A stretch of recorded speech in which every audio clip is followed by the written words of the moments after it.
Hey guys, what's up? What is going on out there today? Yes, Brent Abel here at webtennis.com with the serve. And, I'm going to point out a couple things here, maybe a couple, 8. Look, serve and volley. And so I want you to be thinking the toss has got to be out in front, right? We talked about that recently. But the other thing is that I like when I'm serving to the body, I'm always trying to actually go towards that inside hip area here, hoping I can get the guy to take one step away, right? One step away from the middle so that, and I'm assuming it's coming back. I'm assuming the return's coming back. But I'm always looking for that direction when I serve the body. Obviously, if I'm start serving the ad side, I'm looking for the other inside hip to get the guy to move over away from the middle. So, Brian hits a good return without needing to get too much of a step away. Nice kind of slide backhand, and he's starting to move back towards the middle, right? So that's thing one. Thing two is the transitional half volley. And we've talked about making sure that you get the racket behind where you think contact's going to be, and rather than going from here straight down where you're hacking down at the ball where it's a high to low, you actually want to get the racket behind contact.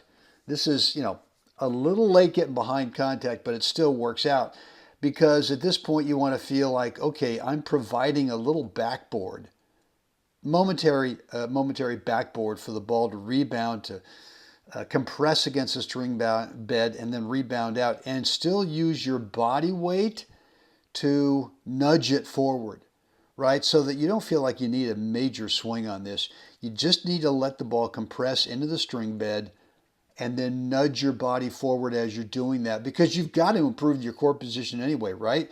The thing you can't do on this is you can't provide that backboard for the ball and wait and see and go, let's see what I get here, right? Because it's just too late. Even if you had a good shot, it's too late. So you've got to trust that nudging your body weight through the ball without needing to, fiddle with a wrist or swing through, that if you nudge your body weight through as you hit it, that moves the racket as well, right? And then then you can actually improve court position.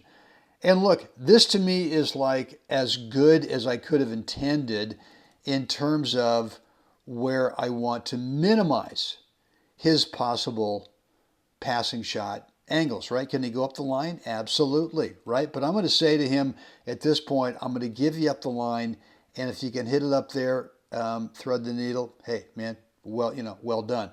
I'm also going to say, too, that if you can go cross court and get it by me there as well, well done. But the chances are really more in your favor that that's going to happen. It's going to happen once in a while, but not very often. So especially with this shot here where you play it right up the middle, and you don't have to anticipate as much, unless the guy is just every time he goes to one spot, okay.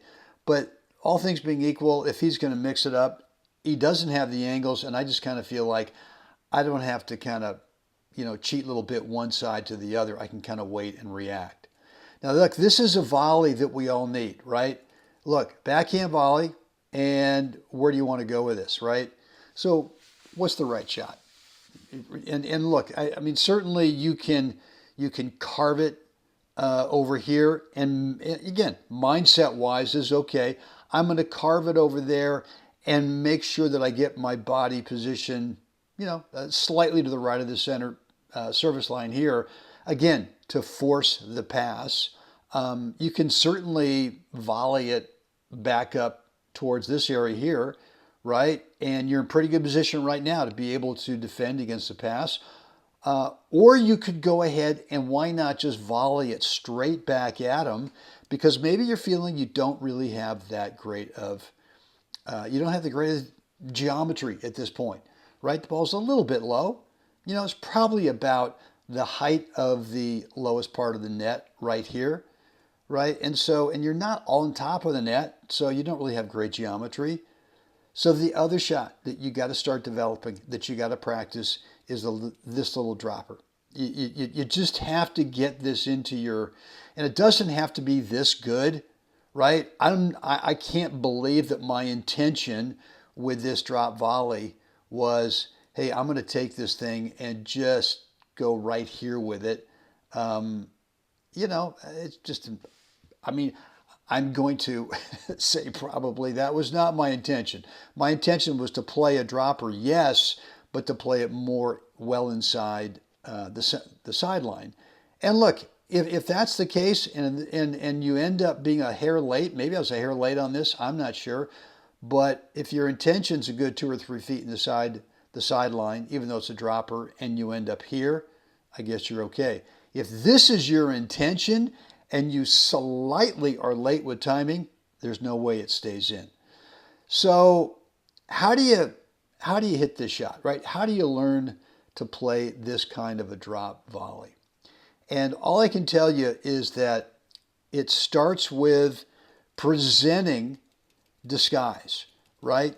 To where that guy over there sees that, oh yeah, okay, he could go cross court with his volley. He could go back up the line with his volley, right? It's all with racket prep. He could take the volley and go deep. And certainly, if he's skilled enough, he could play a little drop volley anywhere from this racket position. And so that's thing one. Thing two is you have to get out there on the practice court. I don't know, maybe it's the 10,000 rule. You got to hit 10,000 of these before you really start to be able to feel confident with it. And most players, as I say, you got to get out there and practice this thing, aren't going to do it, right? So if you're one of those players, one of the small percentage, and I'm going to say that percentage is really small, who will commit to doing the reps. Number one, presenting disguise, right, with early racket prep, and then being able to just feel the ball over there with a little racket drop. Yours might be different than mine. It doesn't really matter so much on technique. What matters is that you, for the first 5,000 of the 10,000, you try different things and you see uniquely what works for you, and what works for you might not work for me, and vice versa. I should say what works for me might not work for you, but you'll find your own way through this through a lot of reps. And you got to be able to have that kind of personality and that stick-to-itness, that grittiness, where you're going to miss a ton.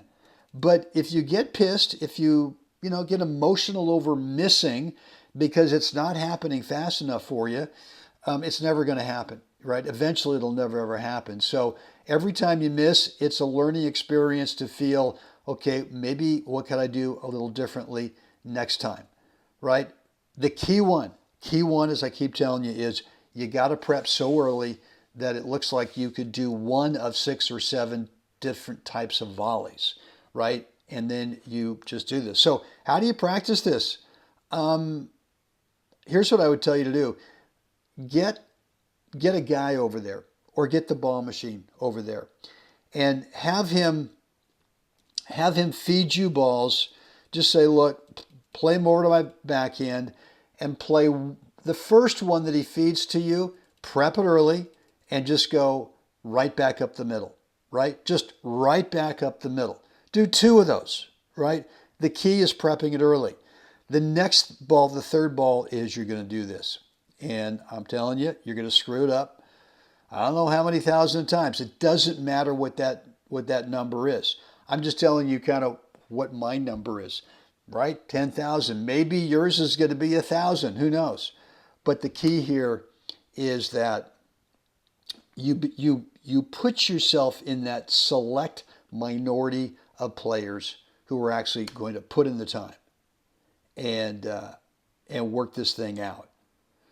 There you go. Yeah, looks easy, right? If it really went to its intended target, I'm not going to be so arrogant that I'm going to tell you that was my intended target. I'm sure I intended it to be a couple of 2 feet to my right to where it landed, and it just ended up there. But what the heck? You turn around and go, yep, that was my target. Sure. I've done this so many times. I have played this shot so many thousands of times, so many reps in practice and in matches that it just becomes really comfortable. And there you have it. All right, look, guys, hope this has been helpful today. Certainly, write down below in the comments area. Let me know what's on your mind. Any comments? Any remarks? Any feedback? Questions? Let me know. And if you want to keep the conversation private, we can certainly do that by simply shooting me an email, brent@webtennis.com. Guys, that's it for me today. A couple more things, reminders coming up for you here after this video. But yeah, it's time. We got to get out there. We got to help someone else have a spectacular day. Start putting in your reps today. And guys, see you again tomorrow. Really hope today's episode was helpful for you. If so, please click that like button on YouTube. Make sure you're subscribed to the channel and click the notification bell as well, so you are always alerted every time I go live and or upload new content. And yeah, if you've not picked up my course yet, 20-minute private video on the 4 parts between points routine, you got to get on this thing. It's a huge difference maker in your game. 80% of the time when we're playing a match, guess what? We're not playing points. That time is spent between points and on side changes, and when you manage that time really well, you tend to consistently play the other 20% of the match, which is, yeah, during the points. You tend to play at the very top of your skill level, point after point after point.